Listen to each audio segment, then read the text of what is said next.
दास पलांगे CG शिक्षा में आपका स्वागत करता हूं। हम देख रहे हैं कक्षा 11वीं रसायन विज्ञान का 7वां इकाई जिसका नाम है रासायनिक साम्यावस्था। और इसमें हम लोग जो है इससे पहले वाले क्लास में रासायनिक साम्यावस्था क्या है वो देख चुके थे। उसके बाद भौतिक समांगी साम्य क्या है, विस्मांगी साम्य वो भी देखे थे। थोड़ा हम लोग जो है द्रव्यकरणपाती नियम भी देखे थे।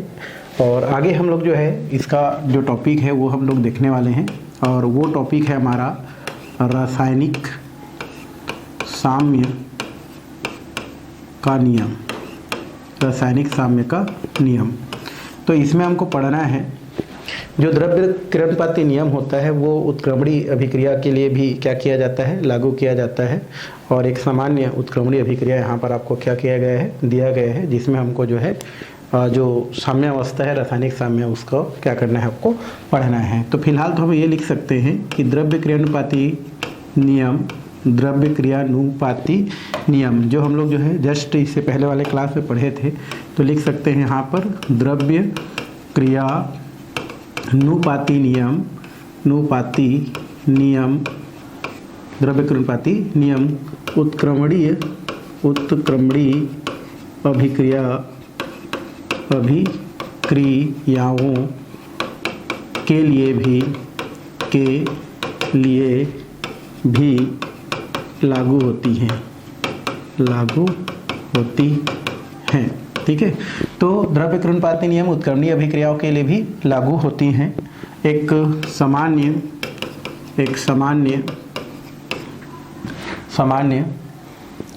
उत्क्रमणीय अभिक्रिया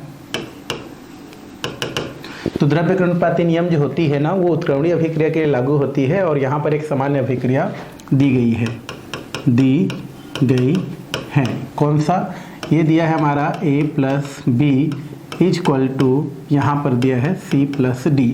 एक सामान्य अभिक्रिया दी गई है जिसमें जो हमारा क्या होता है, अग्र अभिक्रिया होता है। ये हमारा क्या होता है, लेफ्ट टू राइट जो होता है उसको हम लोग क्या बोलते हैं, अग्र अभिक्रिया, है ना, फॉरवर्ड रिएक्शन बोल सकते हैं। और ये हमारा क्या होता है, हमारा पश्च अभिक्रिया। तो अग्र अभिक्रिया के लिए, है ना, अग्र अभिक्रिया के लिए क्रियाकारक A और B हैं। और पश्च अभिक्रिया के लिए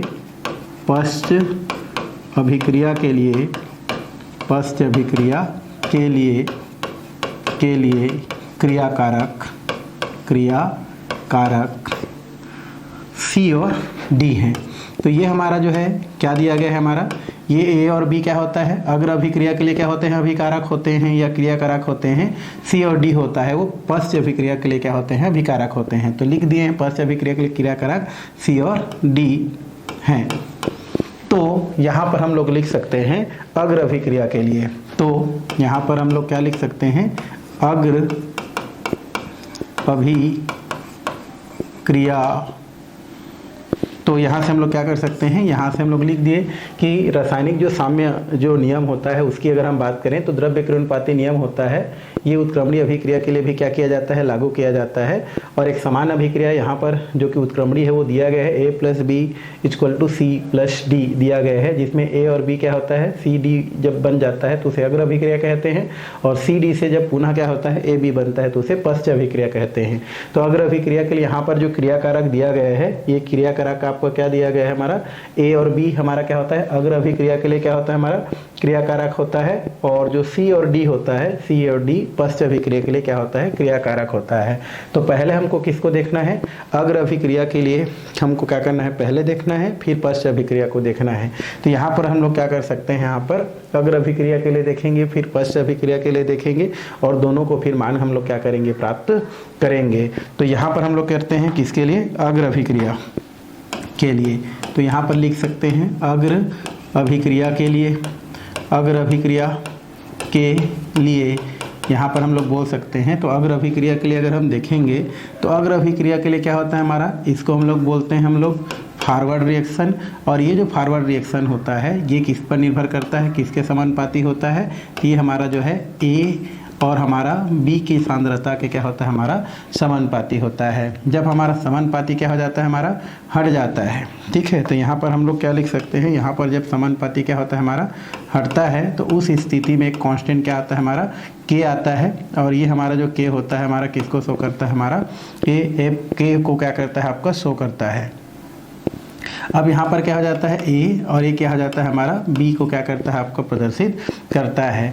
इसी प्रकार अगर हम पश्च अभिक्रिया के लिए देखें, कौन सा अभिक्रिया के लिए, पश्च अभिक्रिया के लिए अगर हम देखें, तो पश्च अभिक्रिया के लिए अगर हम बात करें, तो पश्च अभिक्रिया के लिए अगर हम देखें तो यहाँ पर क्या होता है, हमारा R ये बैकवर्ड रिएक्शन होता है, और इसका जो मान होता है किस पर निर्भर करता है, हमारा D और C पर क्या करता है, हमारा निर्भर करता है। तो यहाँ पर अगर हम देखेंगे तो ये हमारा क्या हो जाता है, हमारा ये हो जाता है हमारा C का सांद्रता, और हमारा D का क्या हो जाता है, सांद्रता हो जाता है। जब समानुपाती हट जाता है तो RB बराबर क्या प्राप्त हो जाता है, हमारा एक कांस्टेंट K, और ये कितना हो जाता है, C की सांद्रता, और ये हो जाता है हमारा D की सांद्रता क्या हो जाता है, हमको प्राप्त हो जाता है। तो यहाँ पर ये क्या होता है, हमारा ये हमारा होता है बैकवर्ड होता है, तो इसको हम लोग क्या बोलते हैं, KB लिखते हैं।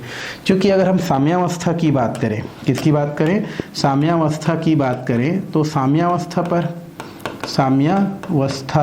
पर अगर हम बात करें तो साम्यावस्था पर क्या होता है, हमारा ये जो हमारा RF होता है, ये RF किसके बराबर होता है, हमारा RB के क्या होता है, बराबर होता है। तो इन दोनों का मान को रख दिया जाता है। तो RF बराबर कितना होता है भाई, हमारा ये होता है हमारा KF, और ये क्या होता है, हमारा A की सांद्रता, और किसका होता है, हमारा B की सांद्रता। और RB का मान क्या रखे हैं हम लोग, ये हमारा होता है KB, ये हमारा होता है C की सांद्रता, और ये होता है हमारा D की सांद्रता। अब हम क्या करते हैं, यहाँ पर क्या करते हैं, जो KB होता है उसको इस तरफ पक्षांतरित करते हैं, और ये B को इस तरफ पक्षांतरित कर देते हैं। तो मान क्या प्राप्त हो जाता है, KF डिवाइडेड बाई ये क्या हो जाता है, KB इक्वल टू, यहाँ पर क्या होता है, हमारा ऊपर में क्या दिया है, हमारा C, और ये क्या दिया है, हमारा D, और डिवाइडेड बाई क्या दिया है, हमारा इस प्रकार से A का घात सांद्रता, और ये हो जाता है B की सांद्रता हमको क्या हो जाता है, प्राप्त हो जाता है। ये समीकरण क्या हो जाता है, हमारा 1 लिखा जाता है। क्योंकि यहाँ पर क्या होता है, हमारा ये जो हमारा K होता है, और ये क्या होता है, हमारा F होता है, इसकी अगर हम बात करें तो यहाँ पर हमारा जो है C और जो D होता है, इसके जगह क्या लिखा जा सकता है, हमारा K भी क्या किया जा सकता है, लिखा जा सकता है, कांस्टेंट क्या किया जा सकता है, इसको लिखा जा सकता है। तो यहीं पर इसको आगे हम क्या कर सकते हैं, K ये हो जाता है F, और ये हमारा क्या हो जाता है KB, और इसका जो मान होता है वो K के क्या होता है, बराबर होता है। मतलब यहाँ पर CD और AB को क्या बोलते हैं, हम लोग कांस्टेंट मान लेते हैं। तो इस तरीका से हमको क्या हो जाता है, एक समीकरण क्या हो जाता है, प्राप्त हो जाता है। तो यहाँ पर जो समीकरण मिला है, समीकरण 1, ये जो समीकरण 1 होता है उसे हम लोग जो है रासायनिक साम्य का क्या कहते हैं, नियम कहते हैं। तो समीकरण जो क्या होता है, हमारा 1 है, समीकरण 1 को रासायनिक साम्य का नियम कहते हैं। रासायनिक साम्य का क्या कहते हैं, इसको हम लोग नियम कहते हैं, साम्य का नियम कहते हैं। और K जो होता है वो साम्य स्थिरांक होता है। जहाँ पर K क्या होता है, हमारा एक साम्य स्थिरांक होता है। K कैसा होता है भाई, हमारा ये साम्य स्थिरांक होता है, साम्य स्थिरांक होता है। तो इस तरीका से ये जो रासायनिक साम्य नियम है उसको क्या किया जा सकता है, बताया जा सकता है। तो रासायनिक साम्य नियम में क्या होता है, तो रासायनिक साम्य नियम ये कहता है कि जो द्रव्य किरणपाती नियम होता है वो ऐसा नहीं है कि वह अनुत्क्रमणीय अभिक्रिया के लिए लागू होता है। हमारा द्रव्य किरणपाती नियम उत्क्रमणीय अभिक्रिया के लिए भी लागू होता है। और एक सामान्य उत्क्रमणीय अभिक्रिया यहाँ पर दिया गया है, वो दिया है हमारा A + B = C + D दिया गया है। अर्थात यहाँ पर A और B मिलकर जब क्या बनाता है, CD बनाता है, तो उसे हम अग्र अभिक्रिया कहते हैं। और C और D पुनः जब क्या होता है, AB में क्या हो जाता है, आपका परिवर्तित हो जाता है, तो उसे हम पश्च अभिक्रिया कहते हैं। यहाँ पर जो अग्र अभिक्रिया होता है उसमें क्रियाकारक कौन कौन है, हमारा A और हमारा B है। और पश्च अभिक्रिया मतलब इस तरीका से राइट टू लेफ्ट चलते हैं, तो उस अभिक्रिया के लिए जो क्रियाकारक है, क्रियाकारक मतलब क्रिया में भाग लेने वाला, वो हमारा कौन है, C और D है। तो हम पहले किसके लिए देखते हैं, अग्र अभिक्रिया के लिए देखते हैं। मतलब A B से क्या बनना, C D का बनना को अगर हम देखें तो इसको हम लोग क्या बोलते हैं, हम लोग फॉरवर्ड रिएक्शन बोलते हैं। और आप जानते हैं द्रव्य किरणपाती नियम के अनुसार, यहाँ पर आप चाहेंगे तो क्या लिख सकते हैं, द्रव्य क्रियानुपाती नियम अनुसार, द्रव्य क्रियानुपाती नियम अनुसार, नियम अनुसार यहाँ पर द्रव्यकरणपाती नियम के अनुसार अगर अग्र अभिक्रिया की बात करें तो अग्र अभिक्रिया में जो अभिक्रिया की जो क्या होता है, जो दर होता है, वो अभिक्रिया की दर जो होता है वो अभिकारक की सांद्रता पर क्या करता है, निर्भर करता है। तो यहाँ पर आप देख रहे हैं अग्र अभिक्रिया में अभिकारक कौन है हमारा, ए और क्या है हमारा, बी है। तो यहाँ पर अग्र अभिक्रिया के लिए जो भी हमारा क्या होगा, हमारा जो अभिक्रिया की दर होता है वो किस पर निर्भर करता है, हमारा ए की सांद्रता और बी की सांद्रता पर निर्भर करता है। जब समानुपाती हटता है तो एक कांस्टेंट क्या आ जाता है, के आप जो है के प्राप्त होता है।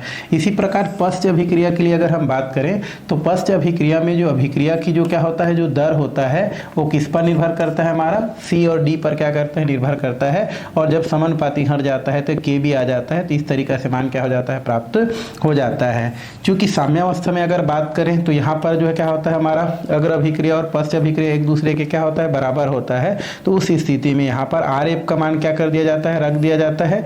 और आर बी का भी आर एफ का मान रख दिया जाता है और आर बी का मान रख दिया जाता है। फिर इसको जो है हम क्या करते हैं, मान रखने के पश्चात, क्योंकि आर एफ का मान कितना मिला है हमको, के एफ ए की सांद्रता बी की सांद्रता इक्वल टू के बी बराबर क्या होता है, सी की सांद्रता और बी की सांद्रता। अब के बी को इधर क्या करते हैं, पक्षांतरित कर देते हैं और ए बी को इधर पक्षांतरित कर देते हैं तो एक मान प्राप्त होता है। ये समीकरण एक, यही आपका क्या कहलाता है, आपका रासायनिक जो है आपका साम्यावस्था नियम कहलाता है। और यहाँ पर सी की सांद्रता, डी की सांद्रता डिवाइडेड बाय ए की सांद्रता और बी की सांद्रता जो होता है उसके जगह कांस्टेंट आ जाता है के, जिसे साम्य स्थिरांक के नाम से जानते हैं। तो इस तरीक़ा से ये क्या किया जा सकता है, समझाया जा सकता है भाई। तो इसको अगर पूछ देता है मान लो, तो आपको लिखना है, क्या लिखना है कि जो द्रव्यकरणपाती नियम होता है वो आपका उत्क्रमणीय अभिक्रिया में भी लागू होता है। यहाँ पर जो है उत्क्रमणीय अभिक्रिया एक दिया गया है, A plus B equal to C plus D, जहाँ पर ए बी मिल के क्या बनाता है, सी डी बनाता है, तो उसे अग्र अभिक्रिया कहते हैं। और सी डी मिल के अगर ए बी बनाए तो उसे पश्च अभिक्रिया कहते हैं। यहाँ पर अग्र अभिक्रिया के लिए जो अभिकारक हैं या क्रियाकारक हैं वो क्या दिया है हमारा, ए और क्या दिया है, बी दिया गया है। पश्च अभिक्रिया के लिए क्रियाकारक कौन है हमारा, सी और क्या है हमारा, डी दिया गया है। तो पश्च अभिक्रिया के लिए अभी क्रियाकारक, क्रिया को संचालित करने वाला कौन है हमारा, सी और डी है। अग्र अभिक्रिया के लिए क्रियाकारक कौन है, ए और बी है। तो द्रव्यकरणपाती नियम के अनुसार जो अभिक्रिया की जो दर होता है, अग्र अभिक्रिया के लिए अभिक्रिया की दर बोल सकते हैं यहाँ पर, अग्र अभिक्रिया के लिए अभिक्रिया की दर, अभिक्रिया की यहाँ पर क्या लिख देते हैं, दर लिख देते हैं। इसी प्रकार पश्च अभिक्रिया के लिए अभिक्रिया की क्या होता है हमारा, दर। तो अग्र अभिक्रिया के लिए अभिक्रिया की जो दर होता है वो किसके ऊपर निर्भर करेगा भाई, क्योंकि क्रियाकारक कौन है हमारा, ए और क्या है हमारा, बी है। तो ए की सांद्रता और बी की सांद्रता पर क्या करता है हमारा, अग्र अभिक्रिया की जो दर है होता है वो ए की सांद्रता और बी की सांद्रता पर निर्भर करता है। क्यों, क्योंकि द्रव्यकरणपाती नियम ये कहता है कि कोई भी अभिक्रिया की दर अभिकारक के सांद्रता पर क्या करता है, या क्रियाकारक के सांद्रता पर निर्भर करता है। तो अग्र अभिक्रिया में क्रियाकारक कौन है हमारा, ए और बी है। तो ए और बी के सांद्रता पर अग्र अभिक्रिया की दर क्या करता है, निर्भर करता है या उसके समानुपाती होता है। ये इस प्रकार से हम लोग लिख देते हैं, समानुपाती हटता है तो के एफ आता है, तो के एफ इक्वल टू क्या हो जाता है, ए की सांद्रता और ए बी की सांद्रता। पश्च अभिक्रिया के लिए अभिक्रिया की दर की बात करें तो यहाँ पर क्या होता है हमारा आर बी, ये हमारा बैकवर्ड रिएक्शन होता है और इसका जो अभिक्रिया की जो दर है वो सी की सांद्रता और डी की सांद्रता पर निर्भर करता है। समानुपाती हटता है तो के बी आता है और सी की सांद्रता और डी की सांद्रता आता हमको प्राप्त हो जाता है। जब हम साम्यावस्था की बात करते हैं तो आर एफ आर बी के बराबर होता है, मान को रख देते हैं, पक्षांतरित करते हैं तो हमको समीकरण एक प्राप्त होता है। समीकरण एक को ही रासायनिक जो है साम्य का नियम कहते हैं। और यहाँ पर सी डी ए बी के जगह हमारा एक कांस्टेंट आ जाता है के, जिसको हम लोग जो है साम्य स्थिरांक है ना, या वेग स्थिरांक के नाम से क्या करते हैं, जानते हैं। तो इस तरीक़े से इसको हम बता सकते हैं। अब यहाँ पर साम्य स्थिरांक क्या होता है वो यहाँ से क्वेश्चन आता है, तो वहाँ पर हम लोग क्या कर सकते हैं, साम्य स्थिरांक को परिभाषित कर सकते हैं भाई। किसको, साम्य स्थिरांक को क्या कर सकते हैं, परिभाषित कर सकते हैं। तो इसमें लिख सकते हैं उत्क्रमणीय अभिक्रिया के लिए, उत्क्रमणीय अभिक्रिया के लिए, उत्क्रमणीय अभिक्रिया के लिए, उत्क्रमणीय अभिक्रिया के लिए अग्र अभिक्रिया, अग्र अभिक्रिया, अग्र अभिक्रिया और पश्च अभिक्रिया, और पश्च अभिक्रिया क्रिया के वेग स्थिरांकों, वेग स्थिरांकों, स्थिरांकों का अनुपात अनुपात बोल सकते हैं। यहाँ पर उत्क्रमणीय अभिक्रिया के लिए अग्र अभिक्रिया और पश्च अभिक्रिया के वेग स्थिरांक का अनुपात साम्य स्थिरांक कहलाता है। साम्य स्थिरांक कहलाता है। तो इस तरीका से आप क्या कर सकते हैं, साम्य स्थिरांक को क्या कर सकते हैं, बता सकते हैं। इसमें ये बताया जा रहा है कि हमारा क्या होता है, अग्र अभिक्रिया का जो क्या होता है हमारा वेग स्थिरांक होता है और पश्च अभिक्रिया का जो वेग स्थिरांक होता है, इनका जो अनुपात होता है, यही अनुपात आपका क्या कहलाता है, आपका साम्य स्थिरांक कहलाता है। इस प्रकार से आप क्या कर सकते हैं, साम्य स्थिरांक को बता सकते हैं भाई कि उत्क्रमणीय अभिक्रिया के लिए अग्र अभिक्रिया और पश्च अभिक्रिया के जो वेग स्थिरांक होता है, उनका जो अनुपात होता है, ये अनुपात ही आपका क्या कहलाता है, जो साम्य स्थिरांक कहलाता है। अनुपात को ही हम लोग बोलते हैं साम्य स्थिरांक। तो स्थिरांक का अनुपात क्या कहलाता है, हमारा साम्य स्थिरांक कहलाता है। तो इस तरीका से इसको हम क्या कर सकते हैं, बता सकते हैं, बताया जा सकता है। तो इसको आपको क्या करना है, देखना है। आगे हमको क्या करना है भाई, आगे हमको पढ़ना है यहाँ पर, यदि कोई उत्क्रमणीय अभिक्रिया दिया है और उस उत्क्रमणीय अभिक्रिया में अभिकारक की सांद्रता 1 से अधिक है ना। यदि किसी उत्क्रमणीय अभिक्रिया में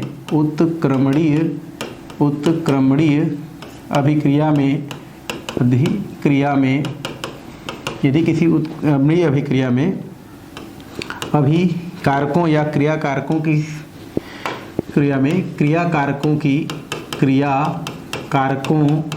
की है ना सांद्रता है ना 1 से अधिक है तो है ना, तो उत्क्रमणीय, तो हम लोग क्या कर सकते हैं, तो यदि उत्क्रमणीय अभिक्रिया है और उस उत्क्रमणीय अभिक्रिया में क्रियाकारक जो है उसकी सांद्रता 1 से अधिक है, तो सामान्य अभिक्रिया से समझते हैं। तो सामान्य अभिक्रिया से हम क्या करते हैं, समझते हैं। अभिक्रिया से क्या करते हैं हम लोग, समझते हैं। क्या समझते हैं सामान्य अभिक्रिया से, यहाँ से सामान्य अभिक्रिया से समझते हैं। तो एक अभिक्रिया दिया है हमारा n और ये दिया है आपका Na और प्लस में दिया है हमारा M और ये हमारा क्या दिया है B और एक दिया गया है हमारा, ये दिया है हमारा, लिख सकते हैं, ये दिया है C और इसमें आपका दिया है आपका P और एक हमारा दिया है Q और ये हमारा दिया है D। तो एक हमारा क्या है, उत्क्रमणीय अभिक्रिया दिया गया है और इस उत्क्रमणीय अभिक्रिया में जो हमारा क्या होता है, आपका जो अभिकारक की जो सांद्रता है, अनुपातिक जो संख्या है अभिकारक का, वो 1 से अधिक है या 1 से ज़्यादा है। तो उस स्थिति में द्रव्यकरणपाती नियम हम लोग क्या कर सकते हैं, निम्न प्रकार से लागू कर सकते हैं।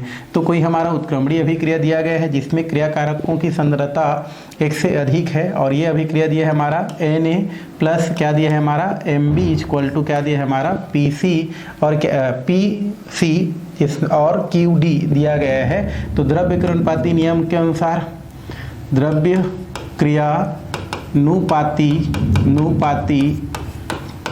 नियम के अनुसार साम्य स्थिरांक के की गणना, के की क्या करना है हमको, गणना करना है। के की क्या करना है हमको, गणना करना है। तो के की गणना करने के लिए हम लोग क्या करते हैं, यहाँ पर के गणना के लिए हम लोग क्या करते हैं, के सी का क्या करते हैं, उपयोग करते हैं। तो इसके लिए हम लोग क्या करेंगे, ये हो जाता है हमारा के सी और इक्वल टू, मैं आपको पहले बताया हूँ कि जिसमें 1 से अधिक अभिकारक होता है तो उस स्थिति में आपका क्या होता है, आपका जो भी हमारा अभिकारक होता है उसका जो सांद्रता होता है वो घात के रूप में क्या किया जाता है, लिखा जाता है। तो के सी बराबर यहाँ पर हो जाता है हमारा सी की सांद्रता घात में क्या हो जाता है हमारा, ये घात में चला जाता है किसके आधार पर, हमारा ये चला जाता है आपका P, फिर हम लोग क्या लिखेंगे D, ये किस में चला जाता है हमारा, ये हमारा हो गया P के बाद क्या हो गया क्यू।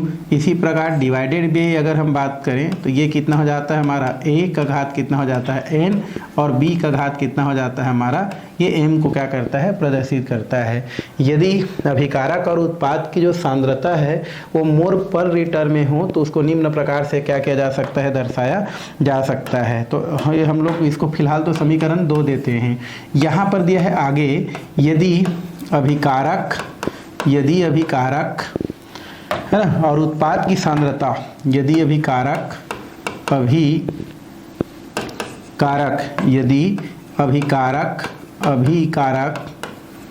और उत्पाद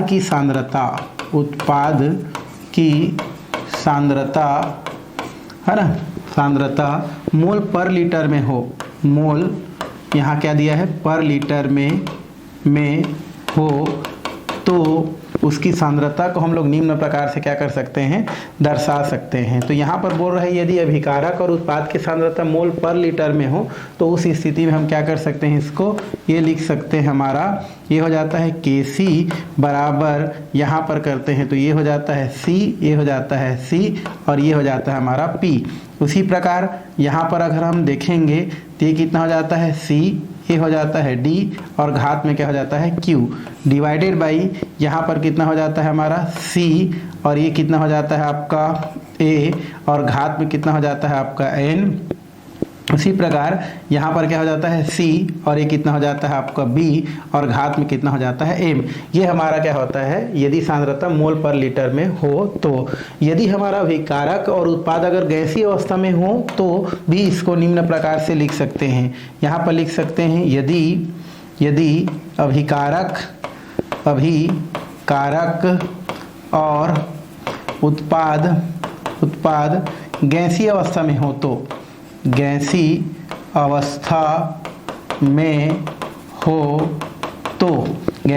में हो तो इसी को हम कैसे लिख सकते हैं, ये हो जाता है हमारा P हो जाता है, क्योंकि गैस ज़्यादातर क्या करता है, दाब को क्या करता है, प्रदर्शित करता है। तो इसको हम लोग क्या लिखेंगे, Kp बराबर, और यहाँ पर जहाँ Cc है वहाँ पर हम क्या करते हैं, P कर देते हैं, तो ये हो जाता है P, ये हो जाता है C और घात में क्या हो जाता है P। इसी प्रकार हम क्या करते हैं, हम लोग P, उसके बाद क्या हो जाता है हमारा D और घात में क्या हो जाता है Q, डिवाइडेड बाई क्या हो जाता है हमारा, ये हो जाता है P, ये हो जाता है हमारा A, घात में कितना हो जाता है N और यहाँ पर P और ये हो जाता है हमारा B और घात में कितना हो जाता है आपका M। तो इस तरीक़ा से हम क्या कर सकते हैं, 2-3 समीकरण और क्या कर सकते हैं, यहाँ से प्राप्त कर सकते हैं। तो यहाँ पर आप देख रहे हैं इसको समीकरण कितना दे देते हैं, 3, और इसको समीकरण कितना दे देते हैं, 4। तो यहाँ से आप क्या कर सकते हैं, बता सकते हैं, मान लो हमारा कोई उत्क्रमणीय अभिक्रिया दिया गया है, ये हमारा क्या है, उत्क्रमणीय अभिक्रिया है, और इस उत्क्रमणीय अभिक्रिया में आपका जो है अभिकारक की सांद्रता 1 से क्या है, अधिक है, तो उस स्थिति में द्रव्य विकिरणपाती नियम के अनुसार जो साम्य स्थिरांक क्या है हमारा, K है, उनका गणना निम्न प्रकार से कर सकते हैं। इसके लिए हम लोग साम्य स्थिरांक जो K होता है उसको Kc के रूप में मानते हैं, और जो भी हमारा अभिकारक की जो क्या होता है, जो संख्या होता है, उनका जो हमारा मात्रा है उसको हम लोग क्या करते हैं, इस प्रकार से घात के रूप में क्या करते हैं, लगाते हैं। तो ये हमारा क्या हो जाता है, हमारा ये हमारा पहले किसको लिखते हैं हम लोग, जो है बैकवर्ड डायरेक्शन को लिखते हैं, और फिर किसको लिखते हैं, फॉरवर्ड डायरेक्शन। क्योंकि अभी जस्ट हम लोग देखे हैं कि K बराबर हम लोग किसको लिखते हैं भाई, ये होता है KF और ये हमारा क्या होता है KB।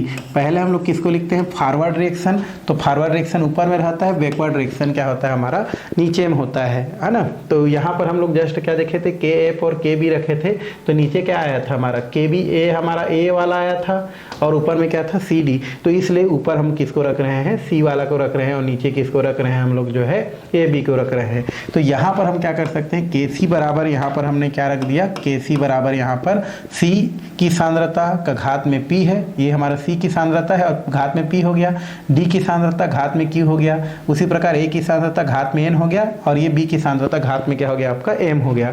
मान लो यहाँ पर अभिकारक और उत्पाद जो होता है उनकी सांद्रता को मोल पर लीटर से अगर हम क्या करते हैं, प्रदर्शित करते हैं, तो उस स्थिति में आपका जो क्या होता है, जो भी यहाँ पर जो सांद्रता के बेस पर करते हैं, तो यहाँ पर C करते हैं, फिर C के घात P, फिर C, D के घात Q, फिर C, ए का घात एन और सी बी का घात क्या होता है एन, जहाँ पर सी जो है मोलर सांद्रता को क्या करता है प्रदर्शित करता है, मोलर सांद्रण को प्रदर्शित करता है। तो यदि अभिक्रिया और उत्पाद की जो सांद्रता है मोल पर लीटर हो, मोलर सांद्रण में हो, तो उसको इस तरीका से प्रदर्शित करते हैं। उसी प्रकार एक दिया है, मान लो यहाँ पर अभिकारक और जो उत्पाद दिया है वो गैसीय अवस्था में है, तो उस स्थिति में वो दाब को प्रदर्शित करता है। तो दाब को प्रदर्शित करते हैं तो यहाँ पर Kp बराबर क्या हो जाता है P का घात P, और ये हमारा C है, वही वाला C जो दिया गया है हमारा ये वाला, फिर P D ये वाला D जो घात में Q हो जाता है। तो इसको इस तरीका से क्या करते हैं प्रदर्शित करते हैं। तो इस तरीका से कुछ चीज़ यहाँ से क्या किया जा सकता है प्राप्त किया जा सकता है। और इसके बाद फिर आपको जो है साम्य जो आपका क्या है स्थिरांक है उसके अभिलक्षण दिया गया है, बट अभिलक्षण आप क्या कर सकते हैं अपने बुक से देख सकते हैं।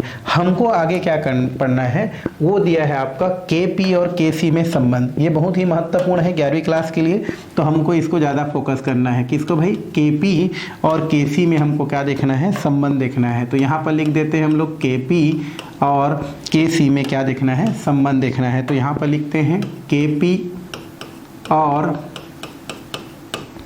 Kc में क्या करना है संबंध देखना है ना, ये हमको संबंध देखना है। और ये क्वेश्चन आपको क्या किया जाता है पूछा जाता है। Kp क्या होता है भाई? K तो कांस्टेंट है हमारा, P जो होता है वो प्रेशर के आधार पर गैसीय अवस्था में अभिकारक और उत्पाद के लिए है, और ये हमारा Kc जो होता है वो सांद्रता के आधार पर लिया गया है, मोल पर लीटर के आधार पर। तो दोनों में हमको संबंध देखना है। तो इस संबंध के लिए हमको फिर से क्या करना पड़ेगा, एक उत्क्रमणीय अभिक्रिया लेना पड़ेगा। तो इसके लिए हम लोग क्या करते हैं, एक सामान्य उत्क्रमणीय अभिक्रिया दिया गया है, तो सामान्य उत्क्रमणीय, तो हम लोग क्या कर सकते हैं, एक सामान्य उत्क्रमणीय अभिक्रिया दिया गया है तो लिख सकते हैं सामान्य उत्क्रमणीय अभिक्रिया दिया गया है भाई। उत्क्रमणीय यहाँ पर क्या दिया गया है अभिक्रिया दिया गया है, सामान्य उत्क्रमणीय अभिक्रिया यहाँ पर दिया गया है। तो सामान्य उत्क्रमणीय अभिक्रिया से तो एक हमारा क्या दिया है N, और एक हाथ ए क्या हो गया ए, Na प्लस क्या होता है हमारा Mb, और रिवर्सिबल ये हो जाता है Pc प्लस क्या होता है हमारा Qd। ये हमारा एक सामान्य उत्क्रमणीय अभिक्रिया यहाँ पर क्या किया गया है दिया गया है Na Mb Pc Qd, जहाँ पर Pq और Na ये अभिकारकों की सांद्रता को क्या करता है प्रदर्शित करता है, उनके संख्या को क्या करता है प्रदर्शित करता है। तो सामान्य उत्क्रमणीय अभिक्रिया ये यहाँ पर दिया गया है। तो यहाँ पर अब अगर हम क्या लगाते हैं द्रव्यक्रमपाती नियम लगाते हैं, तो द्रव्यक्रिया नुपाती नियम से तो द्रव्यक्रमपाती नियम क्या था हमारा, ये था हमारा Kf, और ये हमारा क्या था K बराबर Kf था, और ये हमारा क्या था हमारा Kb था। ये हम लोग लास्ट में क्या किए थे निकाले थे। तो इसके बेस पर अगर हम करते हैं तो ये हो जाता है Kc बराबर, यहाँ पर क्या लिखे होंगे हम लोग Kc बराबर सांद्रता के बेस पर करेंगे तो क्या हो जाता है C, ये हो जाता है C, और ये हमारा घात में क्या हो जाता है हमारा P इंटू ये हो जाता है C, ये हो जाता है D, घात में क्या हो जाता है Q डिवाइडेड बाई यहाँ पर क्या हो जाता है C। अगर हम सांद्रता के बेस पर करेंगे तब की बात कर रहे हैं ना। फिर ये क्या हो जाता है हमारा A, और घात में कितना हो जाता है आपका N, और इसी प्रकार C ये हो जाता है B, और घात में कितना हो जाता है आपका M। ये किसके आधार पर है भाई? सांद्रता के आधार पर। किसके आधार पर? सांद्रता के आधार पर।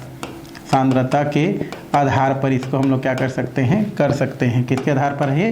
सांद्रता के आधार पर।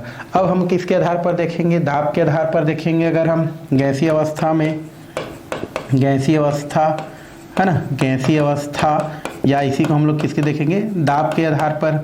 अगर हम देखें तो उस स्थिति में हम किसको लिखते हैं, इसको Kp लिखते हैं, बराबर कितना हो जाता है हमारा P, और ऊपर में क्या हो जाएगा P, और इधर क्या हो जाएगा C, इसी प्रकार क्या हो जाएगा P, ये क्या हो जाएगा D, और घात में क्या हो जाएगा Q डिवाइडेड बाई क्या होता है हमारा, ये होता है P, और ये क्या हो जाता है आपका A, घात में कितना हो जाता है N, और ये हो जाता है आपका P, घात में कितना हो जाता है आपका M, और ये हमारा क्या हो जाता है आपका B।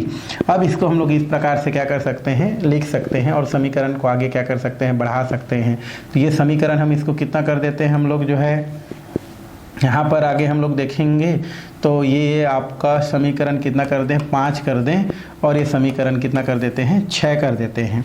अब यहाँ पर हम क्या करते हैं, आगे जो है जो आप क्या पढ़े हैं भाई, जो आदर्श गैस समीकरण से, तो आगे हम लोग क्या लेते हैं यहाँ पर, आदर्श गैस समीकरण से। आदर्श गैस किससे लेंगे, समीकरण से, आदर्श गैस समीकरण से।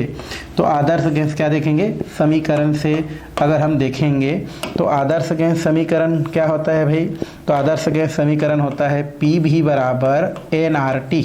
क्या होता है हमारा, NRT, ये हमारा क्या होता है, पी भी बराबर क्या होता है, NRT। ये आपको देखने को मिलता है।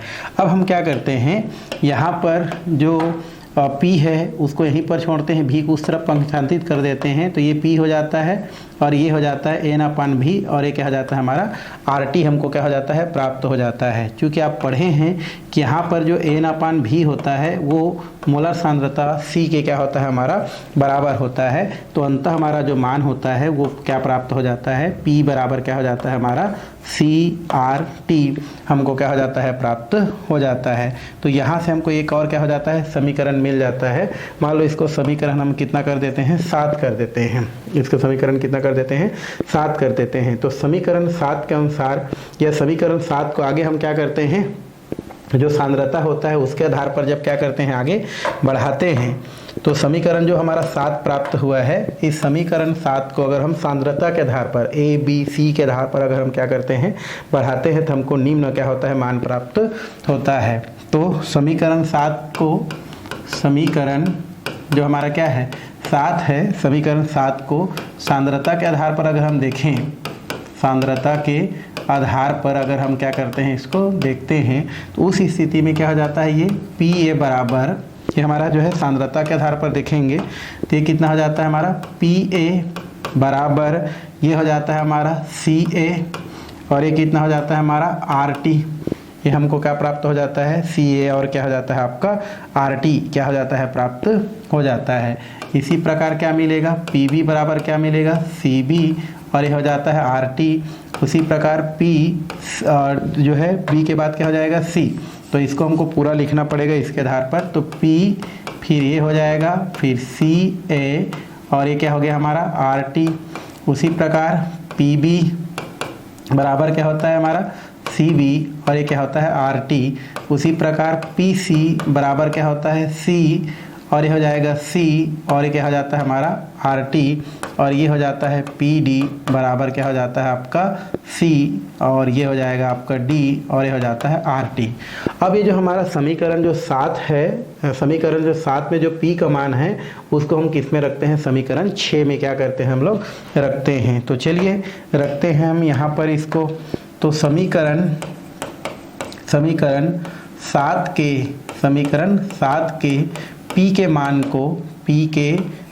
को समीकरण 6 में क्या करने पर, रखने पर, तो समीकरण जो 7 में जो P के मान मिले हैं उसको समीकरण किस में रखते हैं, 6 में रखते हैं। तो हमारा मान क्या प्राप्त होता है, हमारा ये हो जाता है KP बराबर, जहाँ पर आपको क्या मिल रहा है, P मिल रहा है, वहाँ पर हम क्या रखते हैं, C, और ये कितना हो जाता है आपका C, ये हमारा C हो गया, 2 हमारा क्या होता है, C हो गया, तो ये C, और ये क्या हो जाता है C, और घात में हमारा क्या है भाई, हमारा यहाँ पर अगर हम घात में देखेंगे तो क्या दिया है हमारा, ये P दिया गया है, और साथ में हमारा क्या दिया है, RT। यहाँ पर हम लोग कोष्टक भी कर देते हैं, और RT का घात भी क्या हो जाता है हमारा, Q हो जाता है। तो ये हमारा हो गया। फिर इनटू हमारा क्या दिया है, P के जगह हम क्या रखेंगे, C रखेंगे अब, क्योंकि सब में C रखे हैं, और उसके बाद क्या हो जाता है D, घात में क्या हो जाता है Q, और RT को भी लिखेंगे तो घात में क्या हो जाता है हमारा, ये Q प्राप्त हो जाता है। ये इस प्रकार से। सेम अगर हम नीचे करेंगे तो ये हो जाता है CA, घात में कितना हो गया हमारा N, और ये कितना हो जाता है RT, और ये हमारा Q हो जाता है। P हमारा कितना हो जाएगा, ये हो जाएगा आपका P होगा ना भाई, ये हमारा P होगा और ये Q हो गया। अब यहाँ पर कितना हो जाएगा, ये N हो जाएगा। इसी प्रकार इनटू करके हम क्या करते हैं, इसको C करते हैं क्योंकि सब जगह C रखे हैं। और यहाँ पर कितना हो जाएगा आपका B हो जाएगा, घात में कितना हो जाएगा M हो जाएगा, और ये RT अपान क्या जाता है, घात में कितना हो जाता है आपका N क्या हो जाता है, प्राप्त हो जाता है। अब इसी को अगर हम आगे अगर हम बढ़ाएं तो KP बराबर क्या हो जाता है आपका, ये जो RT है इसमें हम कॉमन ले लेते हैं तो यहाँ पर P और Q जुड़ जाता है, और N और जो M है, N और हमारा क्या है M है, ऊपर आके क्या हो जाता है, माइनस हो जाता है। तो हमको एक मान प्राप्त हो जाता है CP, और यहाँ पर क्या हो जाता है आपका, ये हो जाता है आपका CD, और ये होता है Q, और यहाँ पर क्या होता है हमारा जो RT होता है, इस RT में अगर हम देखें तो यहाँ पर कौन कौन सा मान दिया है हमारा, एक P दिया है, धन क्या दिया है हमारा Q, और ये ऊपर जाके क्या हो जाता है आपका, ये N वाला होता है, ये कितना हो जाता है N प्लस M जो है क्या हो जाता है, माइनस में चला जाता है। और ये डिवाइडेड बाई अगर हम करें तो यहाँ पर कितना हो जाता है आपका C, ये हो जाता है आपका A, घात में कितना हो जाता है N, फिर C B, और घात में कितना हो जाता है आपका M प्राप्त हो जाता है। अब यहाँ पर क्या होता है आपका, ये जो हमारा P प्लस Q है ना, और माइनस में क्या दिया हमारा N प्लस क्या दिया है हमारा M दिया है, इसका जो परिवर्तन होता है वो डेल N के क्या होता है हमारा बराबर होता है। तो इसको आगे अगर हम देखेंगे तो KP बराबर ये कितना हो जाता है CP, और यहाँ पर क्या हो जाता है आपका CD, और ये कितना हो जाता है Q डिवाइडेड बाई, यहाँ पर कितना हो जाता है हमारा डिवाइडेड बाई अगर हम देखेंगे तो ये कितना हो जाता है हमारा RT, ये कितना हो जाता है हमारा RT। या तो चाहेंगे तो इसको आप बीच में भी क्या कर सकते हैं, रख सकते हैं, कॉमन ले रहे हैं अगर तो इसको, एक मिनट ठीक है, इसको हम लोग क्या करते हैं थोड़ा सा यहाँ पर कॉमन रखते हैं, तो इसको हम बीच में क्या करते हैं, रखते हैं, ठीक है भाई। तो ये कितना हो जाएगा हमारा KP बराबर CCP, और ये कितना हो जाएगा हमारा, ये CDQ डिवाइडेड बाई क्या हो जाता है हमारा C, और ये कितना हो जाता है हमारा A, और घात में कितना हो जाता है N, और ये कितना हो जाता है हमारा C, ये कितना हो जाता है B, घात में कितना हो जाता है आपका M, और ये कितना हो जाता है आपका, ये निकल जाता है हमारा RT, घात में कितना हो जाएगा हमारा, घात में आपका निकल जाता है कॉमन लेने पर, ये हो जाता है घात में आपका ये P हो गया, धन Q हो गया, और ये अब आपका माइनस क्या हो जाता है हमारा N, माइनस कितना हो जाता है आपका M प्राप्त हो जाता है। क्योंकि यहाँ पर P प्लस Q जो होता है माइनस N माइनस M दिया गया है, इसका मान जो होता है वो N या डेल N के क्या होता है हमारा बराबर होता है। तो यहाँ से आप क्या कर सकते हैं, डेल N कर सकते हैं। तो अंततः हमारा मान क्या क्या प्राप्त होता है हमारा, यहाँ पर अगर हम करेंगे तो KP बराबर क्या मिलता है हमारा, यहाँ पर KP बराबर लिखेंगे अगर तो KP बराबर हो जाएगा CCP, ये हो जाएगा CDQ डिवाइडेड बाई CA का घात में N हो जाएगा, फिर CB घात में M हो जाएगा, और ये हमारा क्या हो जाता है हमारा RT का घात कितना हो जाता है हमारा, ये हो जाता है RT का घात कितना हो जाता है हमारा, डेल N क्या हो जाता है प्राप्त हो जाता है। चूँकि यहाँ पर आप देख रहे हैं, क्या देख रहे हैं कि ये हमारा जो क्या होता है जो CCP और ये CDQ डिवाइडेड बाई CA और साथ में क्या दिया है N और CB घात में M दिया है, इसका जो मान होता है वो किसके बराबर होता है भाई, ये हम देख सकते हैं समीकरण 5 में KC के क्या होता है हमारा बराबर होता है। मतलब इतना के जगह हम क्या रख सकते हैं, KC रख सकते हैं, अर्थात यहाँ पर KP बराबर क्या हो जाता है हमारा KC प्राप्त हो जाता है। और ये जो RT होता है उसमें घात में क्या होता है हमारा डेल N होता है, जहाँ पर R का मान क्या किया जा सकता है, रखा जा सकता है। तो इस तरीक़ा से हमको क्या हो जाता है आपका KP और KC में क्या हो जाता है संबंध स्थापित हो जाता है। तो इस तरीक़ा से इसको क्या किया जाता है, प्राप्त किया जाता है या यहाँ से प्राप्त किया जा सकता है। तो ये क्वेश्चन आपको क्या करता है, पूछता है कि KP और के सी में जो है संबंध आपको बताना है, तो इसके लिए आपको एक क्या करना पड़ेगा, एक सामान्य उत्क्रमणीय अभिक्रिया लेना पड़ेगा। जैसे हमने लिया है Na Mb और ये हमारा Pc और Qd। ये रियल में क्या होता है, N और M और P और Q होता है ना, ये हमारा क्या होता है, हमारा सांद्रता को प्रदर्शित करने के मात्रक होता है। N की जगह नंबर रख सकते हैं, M की जगह नंबर रख सकते हैं, P की जगह नंबर रख सकते हैं, Q की जगह नंबर रख सकते हैं। वो नंबर है रियल में, कितनी मात्रा N का मतलब कितनी मात्रा A का ले रहा है, कितनी मात्रा B के ले रहा है, कितनी मात्रा C के ले रहा है और कितनी मात्रा D को ले रहा है, उसको दर्शाने के लिए N M P Q को प्रदर्शित किया जाता है। यही सक्रिय द्रव्यमान को प्रदर्शित करता है। अब इस समीकरण में हम लोग द्रव्य अनुपाती नियम लगाते हैं। पहले हम किसके आधार पर, सांद्रता के आधार पर करते हैं, तो ये मान प्राप्त होता है जो देख चुके हैं। गैसीय अवस्था के आधार पर करते हैं तो ये वाला मान प्राप्त होता है, ये भी देख चुके हैं। अब इसमें हम लोग आदर्श गैस समीकरण करते हैं तो पी भी बराबर nRT हो जाता है। पी को यहीं रखते हैं, भी को इस तरफ पक्षांतरित करते हैं तो इस प्रकार से एक मान प्राप्त होता है, जहाँ पर n भी बराबर सांद्रता को प्रदर्शित करता है तो P बराबर CRT प्राप्त होता है। अब यहाँ पर जो है जो समीकरण 7 होता है उसमें हम लोग जो है सांद्रता रख देते हैं जो भी लिए हैं, तो PA बराबर CRT, PB बराबर CVRT, PC बराबर CCRT, PD बराबर CDRT रख देते हैं। अब समीकरण 7 का जो भी मान होता है उसको समीकरण 6 में पुट करते हैं तो हमको इस प्रकार से एक मान प्राप्त हो जाता है। फिर इस मान में RT को कॉमन मानते हैं तो इस प्रकार से एक मान प्राप्त होता है और अंत हम लोग जब मान रखते हैं तो KP बराबर KC क्या हो जाता है, प्राप्त हो जाता है। जहाँ पर R एक कांस्टेंट होता है, गैस स्थिरांक बोलते हैं भाई। R क्या होता है हमारा, एक गैस स्थिरांक होता है ना। R जो होता है वो क्या हमारा होता है, गैस स्थिरांक होता है। और ये जो गैस स्थिरांक होता है इसका जो मान होता है वो हमारा कितना होता है, 0.28 के क्या होता है, बराबर होता है, जो हम पहले भी क्या कर चुके हैं, देख चुके हैं। तो यहाँ पर एक गैस स्थिरांक होता है और इसका मान 0.82 इस प्रकार से हम इसका मान को रख सकते हैं, जो हम पहले क्या कर चुके हैं, पढ़ चुके हैं। तो ये हमारा गैस क्या होता है, स्थिरांक होता है। अब यहाँ पर कुछ परिस्थितियाँ दिया गया है, क्या दिया है हमारा, परिस्थितियाँ आपके यहाँ पर क्या किया गया है, दिया गया है कौन कौन से परिस्थितियाँ यहाँ पर लागू होता है। तो यहाँ पर अगर आपका दिया गया है, यदि यहाँ पर जो डेल एन का मान है, ये हमारा डेल एन मान दिया है, आरटी के ऊपर डेल एन का मान दिया है। यदि हमारा डेल एन का मान क्या होता है, 0 होता है, तो उस स्थिति में के पी बराबर क्या होता है हमारा, के सी होता है।